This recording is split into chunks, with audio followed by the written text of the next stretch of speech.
जय श्री कृष्ण। राधे राधे। हमारे हिंदू धर्म में सावन मास की तरह ही मार्गशीर्ष मास का महत्व है, क्योंकि इसे भगवान श्री कृष्ण ने स्वयं के समान ही बताया है। इस माह का प्रत्येक दिन धार्मिक महत्व वाला होता है।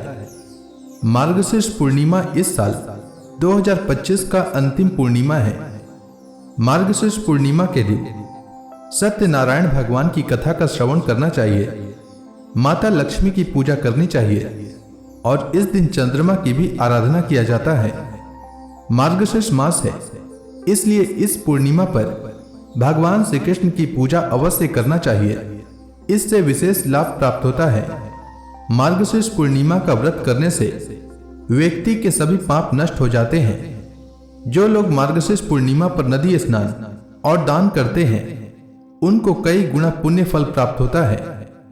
इस दिन चंद्रमा की पूजा करने से कुंडली में चंद्रमा की स्थिति मजबूत होती है। भगवान श्री कृष्ण का भी आशीर्वाद मिलता है।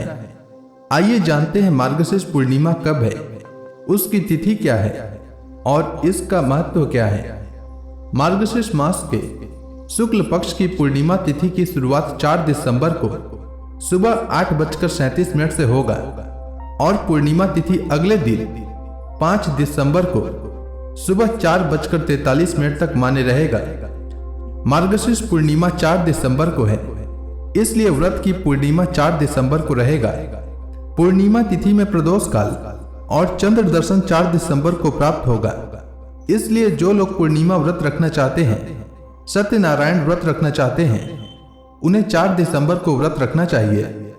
4 दिसंबर को ही स्नान दान की पूर्णिमा भी रहेगी। 4 दिसंबर को सूर्योदय का समय सुबह 6:59 और सूर्यास्त शाम 5:24 पर होगा। चंद्रोदय का समय रहेगा शाम 4:35। इस दिन ब्रह्म मुहूर्त सुबह 5:10 से सुबह 6:04 तक, अभिजीत मुहूर्त सुबह 11:50 से दोपहर 12:32 तक रहेगा और गोधूली मुहूर्त शाम 5:21 से शाम 5:49 तक रहेगा। वहीं इस दिन राहु काल दोपहर में 1:29 से दोपहर 2:48 तक रहेगा। पूर्णिमा के दिन स्नान का महत्व शास्त्रों में भी वर्णित है, इसलिए इस दिन किसी पवित्र नदी में ब्रह्म मुहूर्त में स्नान करना चाहिए और सूर्य भगवान को अर्घ्य देना चाहिए। पूर्णिमा तिथि को दान का विशेष महत्व होता है। इस दिन हर व्यक्ति को अपनी सामर्थ्य अनुसार दान करना चाहिए। इस दिन चावल का दान करने से चंद्रमा मजबूत होता है। जिन लोगों के मन में गलत विचार आते हैं, वे इस दिन चंद्रमा की पूजा करें और जल अर्पित करें। इससे चंद्र दोष दूर होता है और फिर अच्छे विचार आने लगते हैं। पूर्णिमा का दिन माता लक्ष्मी को अत्यंत प्रिय होता है। इस दिन कुछ विशेष उपाय करने से जीवन में माता लक्ष्मी की विशेष कृपा प्राप्त होती है।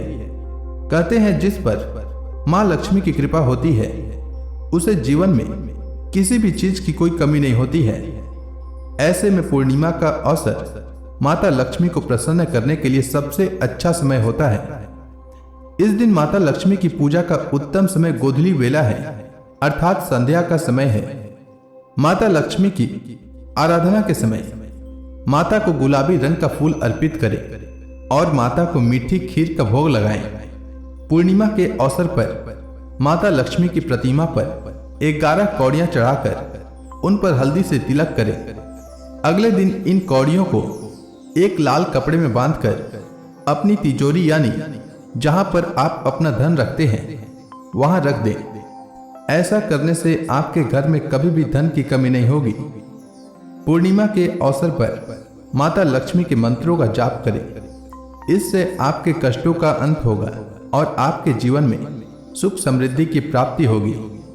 इस दिन भगवान सत्यनारायण की पूजा का विधान है। पूर्णिमा के दिन भगवान सत्यनारायण की कथा सुनने और पूजा करने से सुख फल की प्राप्ति होती है। साथ ही इस दिन सुख शांति के लिए विशेष पूजा की जाती है। इसके अलावा इस दिन पूर्वजों को भी याद किया जाता है। कहते हैं कि अगर इस दिन पूरे विश्वास और श्रद्धा के साथ व्रत किया जाए तो उसे मोक्ष की प्राप्ति होती है। कहते हैं कि मार्गशीर्ष पूर्णिमा पर तुलसी की जड़ की मिट्टी से पवित्र नदी, सरोवर या कुंड में स्नान करने से भगवान विष्णु की विशेष कृपा होती है। अन्य पूर्णिमा की तुलना में इस दिन किए जाने वाले दान का फल 32 गुना अधिक होता है, इसलिए इसे 32वीं पूर्णिमा भी कहा जाता है। इस दिन हर व्यक्ति को अपनी सामर्थ्य अनुसार दान करना चाहिए। इस दिन अन्न और सफेद वस्त्रों का दान करना श्रेष्ठ माना गया है। इस दिन जरूरतमंदों को भोजन अवश्य कराना चाहिए। उम्मीद है आपको मार्गशीर्ष पूर्णिमा से जुड़ी जानकारी अच्छी लगी होगी। अगर आपको यह वीडियो अच्छी लगी हो तो इस वीडियो को लाइक करें, साथ ही मेरे चैनल को सब्सक्राइब करें और कमेंट सेक्शन में ओम नमो भगवते वासुदेवाय लिखना न भूलें। धन्यवाद।